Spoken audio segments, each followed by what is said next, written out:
It was shocking to the world when just 2 years after being selected as host to 1976 Winter Olympics, Denver pulled out, quoting financial and environmental reasons.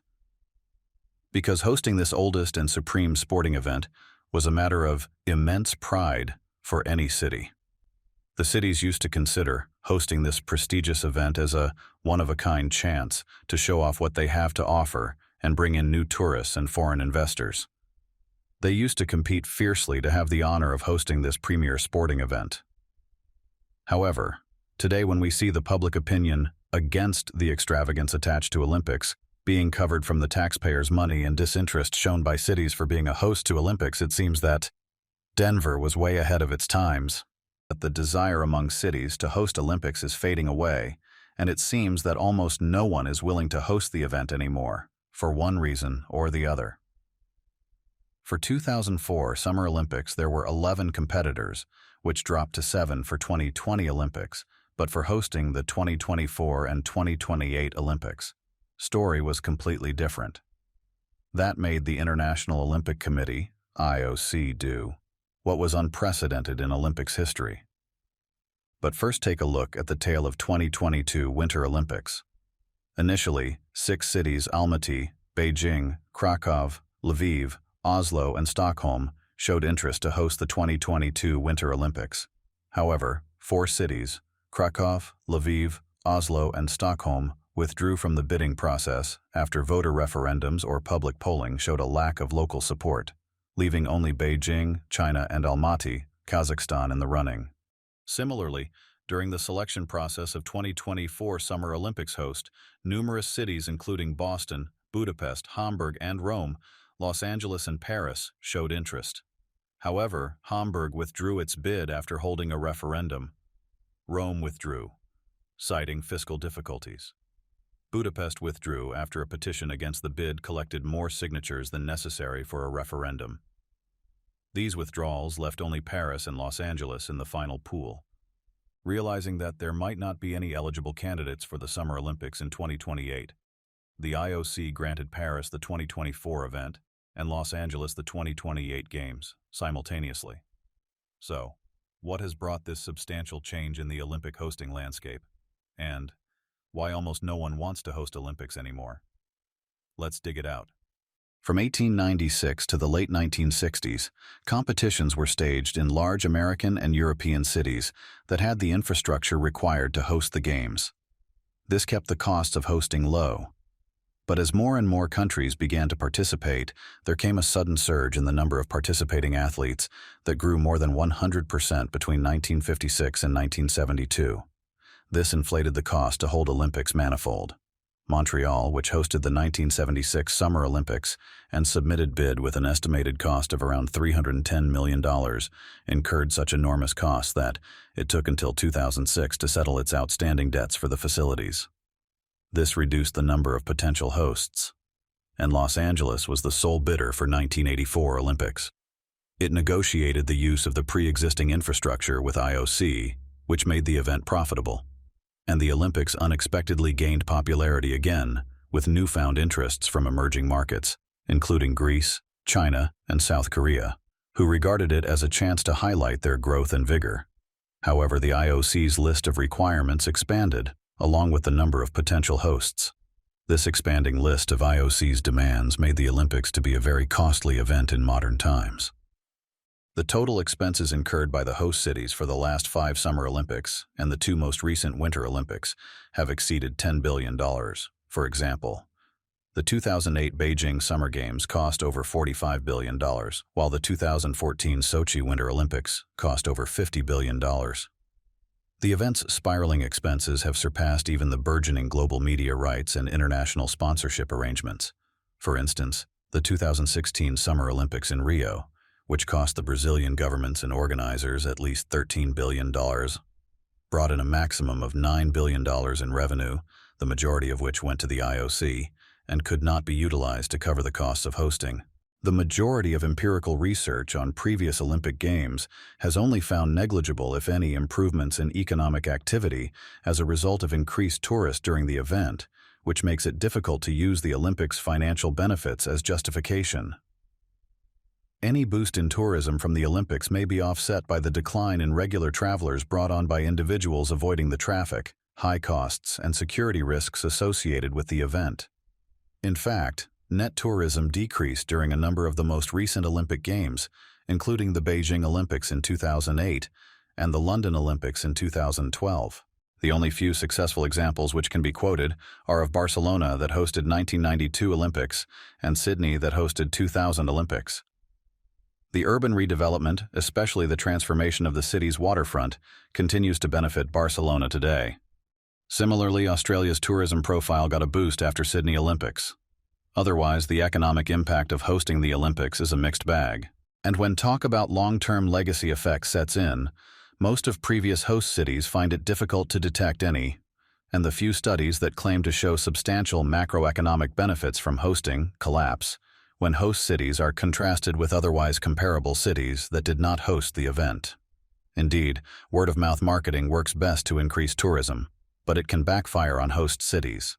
For example, tourists visiting Beijing in 2008 would have gone home to tell their friends, neighbors, and family about the 100-meter sprint they saw, but they wouldn't know anything about the city's classic tourist destinations, such as the Forbidden City or Temple of Heaven. Furthermore, being in the limelight can bring both positives and negatives to a city, like nuisance caused by traffic jams, scorching city heats, or the situation of freedom of expression for general public. The Olympics are now such a costly event for a myriad of reasons. The Summer Olympics have expanded from their very humble origins 125 years ago to include about 12,000 athletes competing in over 300 events from over 200 countries. There are about 3,000 athletes competing in over 100 events in the Winter Olympics, representing 92 different countries. The sheer magnitude of these events drives up the cost, as no city will have all the venues needed to host the games in place beforehand. Furthermore, a lot of sports rely for specialized infrastructure, which has to be built especially for the Olympics, and will only be used sparingly afterward. And many recent hosts have struggled with the issue of white elephants or underutilized and abandoned stadiums after the Olympics. 40 athletic venues, an Olympic village with space for 16,000 athletes, coaches, and trainers, a sizable international media center, a media village, and parking and transit to allow easy access to and from each venue are all requirements for host cities for the Summer Games. However, majority of these are abandoned or are used sporadically once the Olympics are over. For example, Hellenico Olympic Complex, constructed with an estimated cost of $700 million during Athens Olympics, is now largely abandoned and falling into disrepair. Same goes for Diodoro Olympic Park, built for Rio Olympics with an estimated cost of $800 million. And for other Olympics mega projects, majority are used rarely and are incurring heavy maintenance cost. Furthermore, in order to accommodate the Games, thousands of acres of rare urban real estate is set aside for ceremonial areas and parks.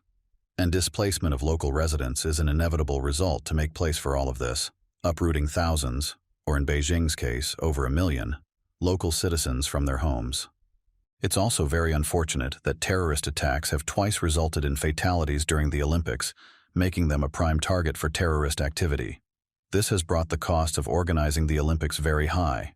Security expenses have increased sixfold since the 1990s and typically surpass $1.5 billion. The organizers' systematic failure to accurately forecast expenses and manage costs has also hurt the Olympics. According to Bent Flyvbjerg, Alison Stewart, and Alexander Budzier of Oxford University, the average Olympic Games exceeded their budget by 156% from 1960 to 2016. Since the Sydney Olympics in 2000, all the Summer and Winter Games have been heavily plagued by cost overruns. Estimated cost for Athens Olympics was $4.6 billion, while actual cost incurred by the Greece government was approximately $15 billion. For Beijing Olympics, it was $44 billion against estimated cost of $14.3 billion, and the list goes on for London Olympics, 2012, Sochi Winter Olympics, 2014, Rio de Janeiro Summer Games, 2016, Tokyo Olympics, 2020, and Beijing Winter Olympics, 2022. The cost overruns for these games were in billions of dollars. The reasons are multiple. For example, the 1976 Montreal Olympics, experienced severe mismanagement, resulting in costs ballooning from an estimated $310 million to $1.6 billion. The 2004 Athens Olympics saw several last-minute infrastructure projects that significantly increased expenses. The 2014 Sochi Winter Olympics saw costs surge due to stringent security measures and high-quality construction standards. The 2016 Rio Olympics were impacted by Brazil's economic crisis, which devalued the local currency and increased import costs. The Tokyo 2020 Olympics, postponed to 2021 due to the COVID-19 pandemic, faced additional costs estimated at $2.8 billion. These cost overruns affected the economies of host cities, and in few cases like that of Athens Olympics, of countries in multiple ways. The massive cost overrun of around $10 billion contributed significantly to Greece's public debt, which was a factor in the country's severe economic crisis in the following years. The country struggled with recession, high unemployment, social unrest, and economic stagnation for years, impacting the overall quality of life for its citizens. As the host countries are selected years in advance, any unforeseen future event badly impacts the cost estimates made at the time of bid submission. Furthermore, the competitive bidding procedure among cities has been a major contributing reason to cost rise. A winning bid must demonstrate not only how the host will oversee the competition, which is a huge undertaking in and of itself, but also how it will provide the IOC with more amenities, prestige, and income than any other bid, sparking an arms race with ever more extravagant and costly proposals. The bidding procedure became so well known that the IOC's 2019 reform aims to do away with open bidding and replace it with negotiations behind closed doors with potential hosts. It's too soon to tell if this most recent reform will result in a noticeable reduction in hosting expenses. The current state of affairs bears many similarities to the IOC's predicament 43 years ago, when IOC was left with only one bidder for the 1984 Summer Olympics after multiple Olympic disasters, such as the terrorist attacks at the Munich Olympics in 1972, a financial fiasco that included a significant boycott by African nations in Montreal in 1976, and the Colorado voters' rejection of the proposed Winter Olympics in Denver that same year. Los Angeles was the only serious contender. Therefore, it was able to dictate to the IOC the terms of the contract rather than the other way around. The event made a significant profit, and Olympics got its charm back. Regretfully, numerous bidders and high bids again became a norm in the future, which brought IOC to its current position. The IOC unveiled its reform, known as Agenda 2020, in December 2014. 2 years later, the new norm was implemented, and in 2019 a new model that suppresses open bidding and aims to prevent the humiliation of having too few or no bids was introduced.